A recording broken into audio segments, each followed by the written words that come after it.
El Señor esté con todos ustedes. Y con tu espíritu. Hermanos, proclamo con alegría el Santo Evangelio según San Mateo. Gloria a ti, Señor Jesús.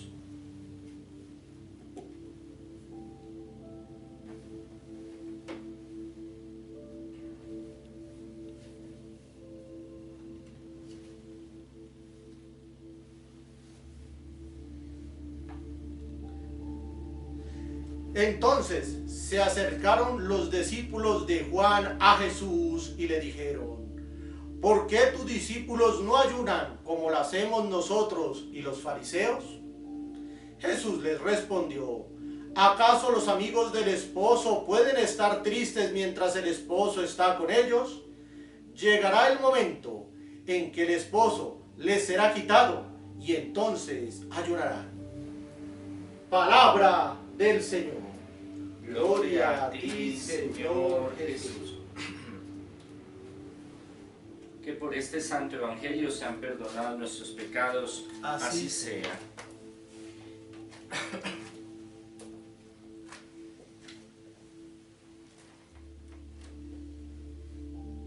El santo evangelio de hoy nos habla, nos invita a que debemos de profundizar, y en todas estas Eucaristías de liberación gregorianas hemos hablado mucho del cambio interior, el cambio, la programación de nuestra mente, de nuestro corazón, de nuestro espíritu, que es algo que Jesús viene a romper un paradigma en el judaísmo, en el cual ellos esperaban o ellos creían, confiaban que entre más escrupulosos y exactos eran en sus rituales de purificación y en sus rituales físicos externos, ganaban más espiritualmente.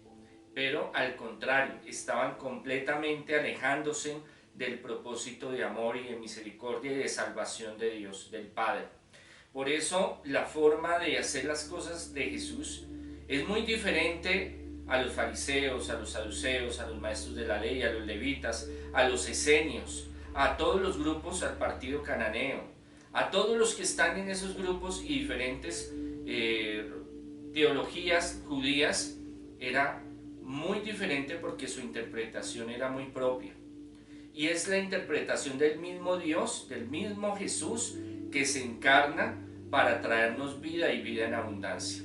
Él viene a este mundo a salvarnos a través de su sacrificio, pero también ese sacrificio nos abarca a toda la humanidad y a todas las generaciones. Y para llegar a entender un poco por qué el mismo Dios se encarna para dar su vida, debemos de entender de cómo Jesús hacía las cosas, cuál era la psicología que Dios tenía, que Jesús enseñaba, su pedagogía, su forma de actuar. Como Él hacía las cosas a su manera, como el Padre le guiaba a Él.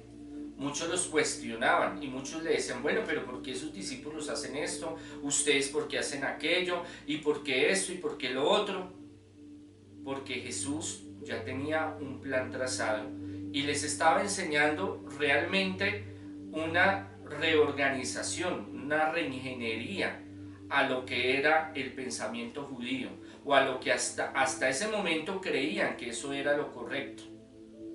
Muchas veces nosotros hacemos cosas porque creemos que están bien o nos han enseñado que están bien, y no son malas, pero son cosas que a veces no es tanto de nuestro interior, de nuestro cambio personal, sino es exterior, es como un maquillaje para nosotros poder estar socialmente, o para tener una mentalidad de recompensa, una mentalidad de que rezo, peco, empato. Si yo hago esto, entonces me parece muy bien. Es como cuando voy a vender un carro de segunda, pero yo lo que hago es pegarle un maquillaje por fuera, superficial, la tonería, pintura, medio a organizarle algo por dentro, y lo vendo como por salir del paso.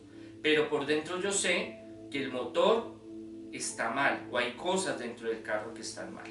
Entonces eso es una falsedad en la que nosotros vivimos, y es lo que Dios quiere romper. Por eso lo cuestionan y le dicen: venga, pero ¿por qué sus discípulos no ayunan? no hacen sacrificios, no hacen tales cosas, porque mientras esté el esposo, el Señor hace un símil, una comparación, una semiótica, donde le dice a ellos, como el esposo cuando se va a casar, los que están con él están en fiesta y andan con él, porque saben que ya viene el matrimonio y ya después pues, va a estar con su hogar, su esposa, entonces ya no va a tener la misma libertad de compartir con sus amigos. Eso ocurría en ese tiempo, ocurre en este tiempo también, y él les ponía ese ejemplo. Y él lo hablaba a posteriori, lo hablaba en profecía, en lo cual ellos de pronto no entendían, pero los apóstoles lo irían a entender más adelante, cuando raptarían al novio y se lo llevarían.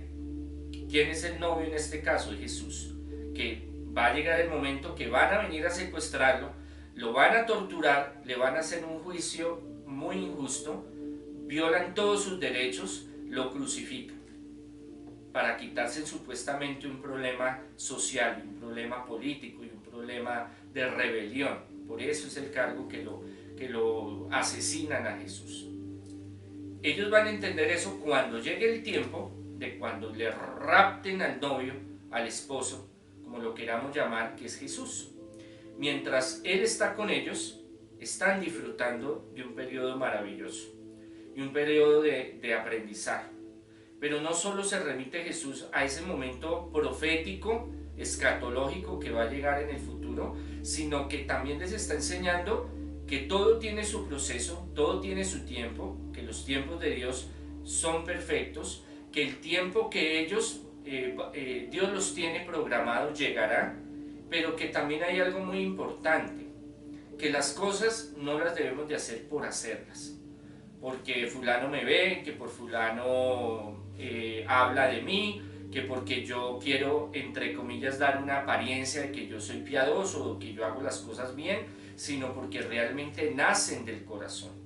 Es lo que Jesús va a profundizar en el ser de los apóstoles, de los discípulos, de todos los que sigan a Jesús hasta nuestros días.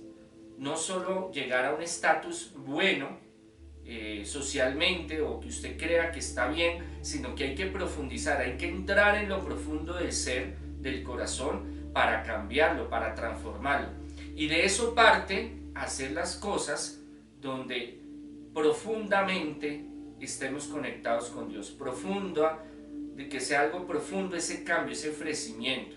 No hacer las cosas por hacer, no hacer la oración por hacerla, no estar en la misa por estar en la misa, en la Eucaristía, no hacer una obra social por hacerla, porque me siento bien, porque rezo, peco, empato, como dicen los demás, sino porque realmente es algo que me nace, algo que me vincula con el Padre, con el Hijo y el Espíritu Santo. No es que Jesús esté en contra del ayuno, Jesús ayunaba, pero Él no ayunaba todo el tiempo. Jesús oraba, pero no oraba todo el tiempo. Jesús sanaba, Jesús prosperaba, hacía milagros de sanidad, de prosperidad, de liberación, de resurrección, predicaba, sanaba, compartía, daba afecto, amor, pero no todo el tiempo. Cada tiempo tiene su orden, su espacio. Entonces nosotros, cuando vayamos a hacer una obra social, cuando vayamos a ayunar, porque el ayuno es muy poderoso, cuando vayamos a rezar, a orar, cuando vayamos a estar en intimidad con Dios, con el Padre, el Hijo, el Espíritu Santo, tienen que ser verdaderamente comprometidos, que sea algo desde lo profundo de nuestro ser, para que tenga mérito, para que tenga fuerza. Y ya los profetas en el Antiguo Testamento decían, y eso lo leímos en las lecturas, la primera lectura y en el Salmo, no quiero, o el Señor les decía a ellos a través de los profetas, no quiero holocaustos, no quiero sacrificios, quiero corazones convertidos, transformados, comprometidos a mí. Porque es que cuando el corazón del ser humano, que es la esencia de todo el ser, recuerde que en el judaísmo el corazón no es emocional, no es de sentimientos, yo te quiero, yo te amo, sino que es la fuerza vital de Dios, y está todo el conocimiento del ser, toda la esencia divina del ser, se encamina en lo que tiene que ser y lo hace realmente con el corazón. Va a haber una conexión muy fuerte y muy poderosa, y ahí se van a dar los milagros, ahí se va a dar la sanación, la liberación, la prosperidad. Ahí nos va a temer el enemigo, nos vamos a enfrentar al enemigo y él va a salir corriendo, pero porque el poder de Dios se va a manifestar en nuestro ser, en nuestro corazón. Pero nosotros tenemos que hacer las cosas por amor, comprometidos, no amor sentimental, sino amor de pasión, de compromiso, de entrega total. Amar a Dios sobre todas las cosas. No es lo amo, lo quiero, sentimentalismo, sino es darnos todo. Cuando uno hace algo en la vida, cuando uno coge una profesión, un oficio, va a hacer alguna actividad y lo hace por hacerlo bien, bueno, le sale bien. Pero cuando lo hace con pasión, con amor, con entrega, eso es una fuerza muy poderosa, es una fuerza creadora que hace que eso tenga un éxito y una prosperidad. Todo lo que hagamos tenemos que saber utilizar lo que el Señor nos enseña, el por qué, el cómo, el para qué, hacerlo comprometidos, hacerlo realmente con pasión, con amor, con profundidad, y eso va a ser muy poderoso en las relaciones afectivas, en las relaciones con los hijos, laboral, en nuestro trabajo, en nuestra economía, en la liberación, en la sanación. Dios nos manda a un proceso de discipulado y apostolado, un proceso más alto de compromiso, y es lo que Jesús está enseñándole a los apóstoles, a los discípulos, y hoy nos está enseñando a nosotros. Cuando nosotros hacemos las cosas, no simplemente porque los demás lo hacen o porque es bueno o porque me siento bien, sino que hay un cambio, un compromiso profundo del ser para hacerlo para la gloria del Señor, para amar a Dios verdaderamente.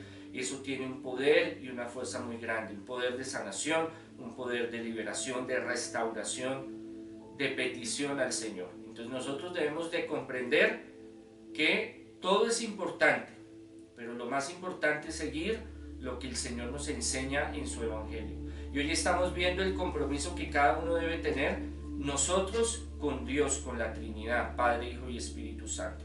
Así como Jesús preparaba a sus discípulos para cuando ya lo iban a raptar, cuando ya el novio no iba a estar, así nosotros debemos de prepararnos, porque cada día trae su afán, cada día es importante, cada día hay pruebas, cada día hay momentos de angustia, de desolación, de tristeza, pero también hay momentos de alegría y de felicidad.